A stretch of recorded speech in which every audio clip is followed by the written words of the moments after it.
इस बात को याद रखना कि मैं बहुत जल्दी मर जाऊंगा मुझे अपनी जिंदगी के बड़े निर्णय लेने में सबसे मददगार होते हैं, क्योंकि जब मैं एक बार मौत के बारे में सोचता हूँ तब सारी उम्मीद, सारा गर्व और असफल होने का डर भी सब कुछ गायब हो जाता है और सिर्फ वही बचता है जो वाकई में जरूरी है। फ्रेंड्स, ऐसा कहना है दुनिया के सबसे प्रभावशाली इंटरप्रेन्योर स्टीव जॉब्स का, जिन्होंने अपने संघर्ष के दम पर वह मुकाम हासिल किया जो कि हर किसी के बस की बात नहीं है।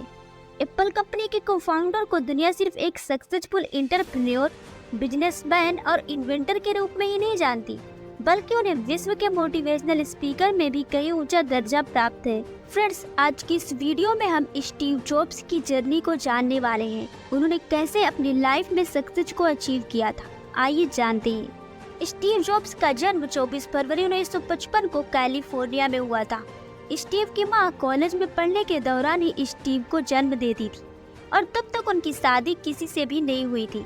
इसी वजह से वह स्टीव को अपने पास नहीं रखना चाहती थी और उन्होंने स्टीव को किसी को गोद देने का फैसला कर लिया। स्टीव जॉब्स को कैलिफोर्निया में रहने वाले पॉल और कोलरा जॉब्स ने गोद ले लिया।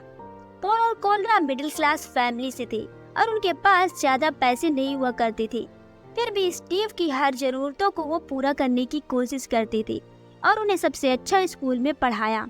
स्टीव की प्रारंभिक शिक्षा मोंटाना लोमा स्कूल में हुई और सन 1972 में अपनी कॉलेज की पढ़ाई के लिए ओरेगन के रीड कॉलेज में उन्होंने एडमिशन ले लिया, जो कि वहाँ की सबसे महंगी कॉलेज थी, जिसकी वजह से उनके माता पिता हर प्रयासों के बाद भी उनकी फीस नहीं भर पाते थे। स्टीव को भी अपने परिवार वालों की प्रॉब्लम को देखकर रहा नहीं गया।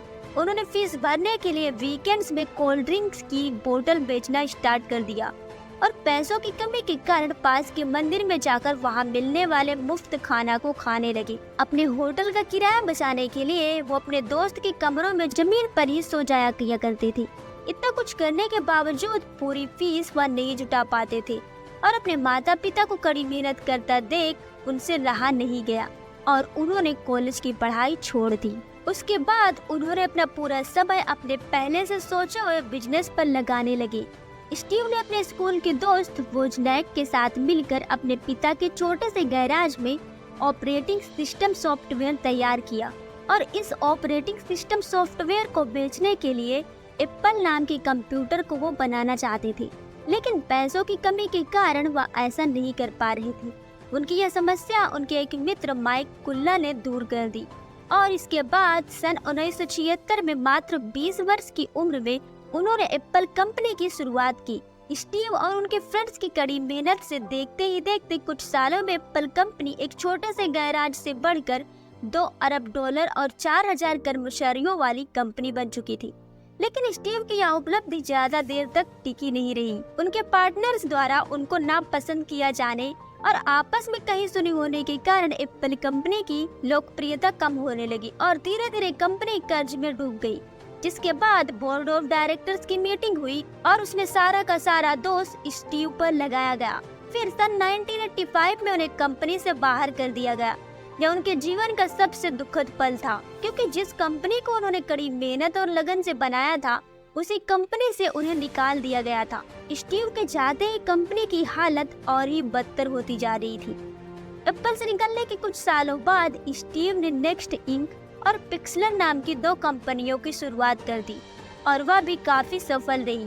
एप्पल कंपनी अब धीरे धीरे टूटती जा रही थी और ऐसा देखते हुए एप्पल के बोर्ड ऑफ डायरेक्टर्स ने स्टीव जॉब्स से कंपनी में वापस आने की बहुत रिक्वेस्ट। उनके इतने रिक्वेस्ट करने पर 1996 में स्टीव ने फिर से एप्पल कंपनी को ज्वाइन कर लिया। पिक्सलर कंपनी को भी एप्पल के साथ उन्होंने जोड़ दिया। स्टीव अब एप्पल के CEO बन गए थे। जब स्टीव वापस एप्पल में आए थे उस समय एप्पल में करीब 250 प्रोडक्ट्स थे। उन्होंने आने के बाद अगले कुछ सालों में इसकी संख्या 10 कर दी और केवल 10 प्रोडक्ट्स पर अपना ध्यान केंद्रित करने लगे। उनका मानना था कि प्रोडक्ट की क्वांटिटी नहीं, क्वालिटी में ध्यान देना चाहिए। सन 1998 उन्होंने iMac को बाजार में लॉन्च किया, जो काफी लोकप्रिय हुआ और लोगों ने इसे बहुत ज्यादा पसंद किया। उसके बाद एप्पल ने कभी भी पीछे मुड़कर नहीं देखा और फिर iPad और iPhone को भी लॉन्च किया गया। 5 अक्टूबर 2011 को पैनक्रिएटिक कैंसर के कारण कैलिफोर्निया में स्टीव जॉब्स की डेथ हो गई। लेकिन आज भी वो लोगों के दिलों पर राज करते हैं। स्टीव का कहना है, जो लोग इस बात को पागलों की तरह सोचते हैं कि वो दुनिया को बदल सकते हैं, तो सच में वो दुनिया को बदल सकते हैं। फ्रेंड्स, ये थी स्टीव जॉब की सफलता की कहानी। अगर आपको ये वीडियो पसंद आई तो वीडियो को लाइक करें और हमारे चैनल को सब्सक्राइब जरूर करें। Thanks for watching the video.